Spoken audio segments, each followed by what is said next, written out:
Metal Jesus, I'm back again to do a review for a game that I've been wanting to play for a long time, and that is Vampire the Masquerade Bloodlines. Now the reason for that is because for years now, if you would ask some PC gamers what some of their favorite role-playing games were, they'd say things like Fallout, Planescape Torment, some of the usuals, but they would also say Bloodlines. And I don't know, I just, for whatever reason, never picked it up back in the day. However, I have it now in my collection, and I played through it a couple times, and yeah, it's fantastic. I think this is gonna be a really cool video. However, this game is definitely mature rated, and although I've toned down this review a little bit, it's a little bit of a naughty game, definitely adult. So just want to put that warning out there, but this is really cool. Let's take a look.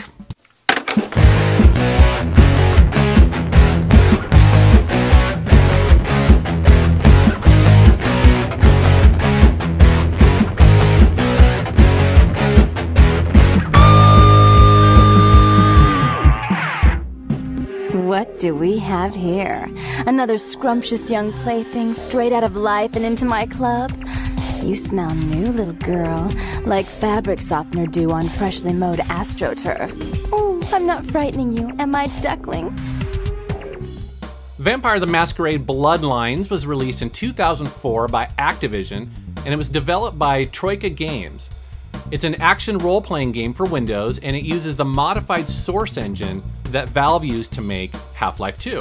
Now, if Troika sounds kind of familiar, it's because the game developer is made up of the talented people who also created the original Fallout game, love that game, as well as Arcanum and the Temple of Elemental Evil, all of those classic RPGs on the PC. They should like combine pizza and nachos together and call them Piznachos. Man, I could go for some Piznachos right now. Bloodlines is set in the Vampire Masquerade role-playing game universe, which centers around vampires, werewolves, ghouls, and much more, in a modern gothic, almost punk rock world. Now, the term masquerade comes from one of the vampire sects that attempts to hide the vampirism from humans, and they try their best to fit in with the human society and their government. You start the game by creating your own character, and you can choose either male or female, but more importantly, you have to choose one of the 7 vampire clans, and each one plays through the game very differently. Now, these clans range from the Brujah clan, which they're kind of anarchists, and they have tattoos, and they listen to punk rock music. But then you also have the Nosferatu, which are hideously deformed, and they can only travel through the sewers, and they need to stay out of the open streets. Then you also have the Malkavians, which are vampires that are insane, and it consistently gives you really hilarious dialogue options in this game if you choose that clan, because they're crazy. I mean, stop signs talk to them. It's really wild. Another aspect to the game is the ability to choose disciplines. So vampires have these in different combinations. Let's say that, for instance, you want the ability to rage and temporarily increase all of your stats, or maybe you just want the ability to detect other vampires and humans through walls. Maybe you're going to be playing as more stealth. Or you can gain the short-term ability to seduce or manipulate other characters during dialogue. This is just some of the ways that the game is really flexible as to how you want to play it. So, wouldn't you like to know about me? Flatterer? No, I'm just a dancer. Keep it up and maybe I'll give you your own very private show. I can make your heart beat again. Now, like a lot of other role-playing games, this game has experience, but it handles it in a really interesting way, because experience is not gained by combat, it's actually by completing quests. And you can do that however you see fit. If you want to go in and just, kick ass, you can do that. Or if you want to sneak past everybody and grab the loot in the shadows, you can also do that. And it actually works pretty well. Another thing too is that I mentioned before, you can seduce or intimidate people in dialogue. Sometimes you can complete entire quests that way by not even raising a fist or having to do the actual quest itself. You simply solve it by convincing someone else to do it. It's pretty cool. The Brotherhood of the Ninth Circle. The darkest dawn is almost upon us. Come, Join us in these last nights, spreading our disease upon the earth, sharing this unholy communion with our human herd. The game takes place in Southern California, mainly around Los Angeles, where suddenly vampires feel a heavy weight in the air. They know something is not right. Well, it turns out that a mysterious sarcophagus has come into port, and it's believed to contain the body of a powerful and ancient vampire that perhaps could trigger the end of days, or at least the vampire apocalypse.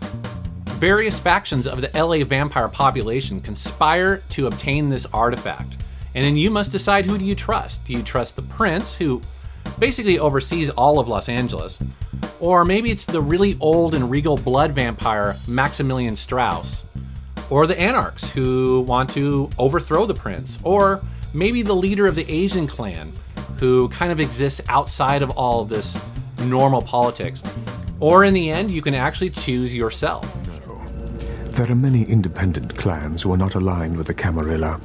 And the Sabbat is another sect of various vampire clans whose beliefs are very different than our own.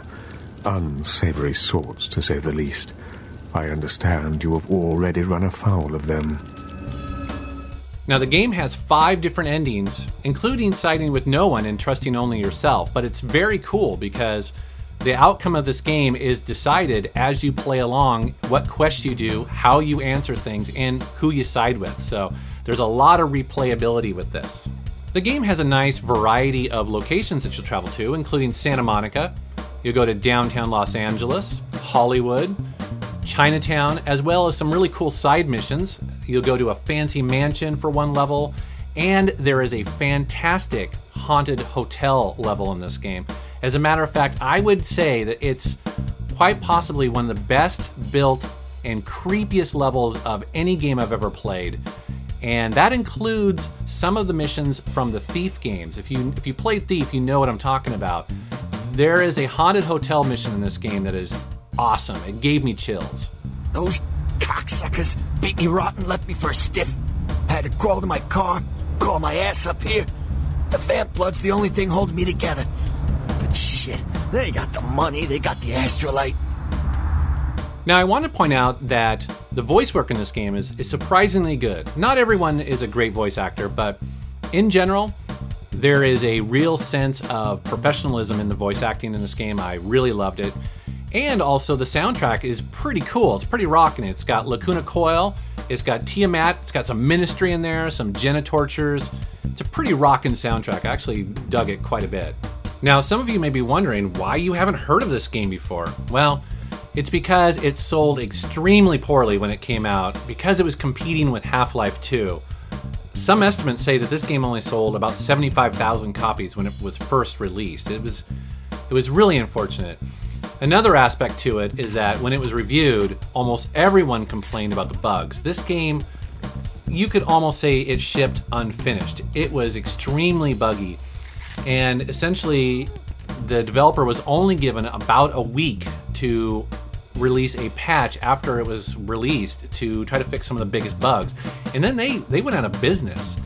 Now, the amazing thing about this game is that it's so well loved by its fans that fans have taken over the patching process and almost completely fixed the game and added in a ton of new content and mods. It's kind of amazing what they've done with this, and it's only because this game is so freaking good. I loved playing this game. I played it completely through one way, and then I also started it about halfway through as another character. It's just so fantastic. I shouldn't tell you this, but dancing for girls always drives me absolutely wild. That's my review of the fantastic PC role-playing game, Vampire the Masquerade Bloodlines. I'm so excited to own this finally in my collection. But it can be kind of hard to find out in the wild, and sometimes it's expensive. But thankfully, the game lives on.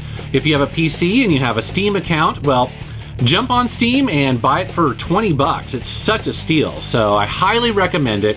Also, if you are into the tabletop pen and paper games, well, this game is based on them, so definitely check that out. You can sometimes find them in used bookstores and things like that for fairly cheap, and it's really cool. And they also released novels. I've actually read 3 of them.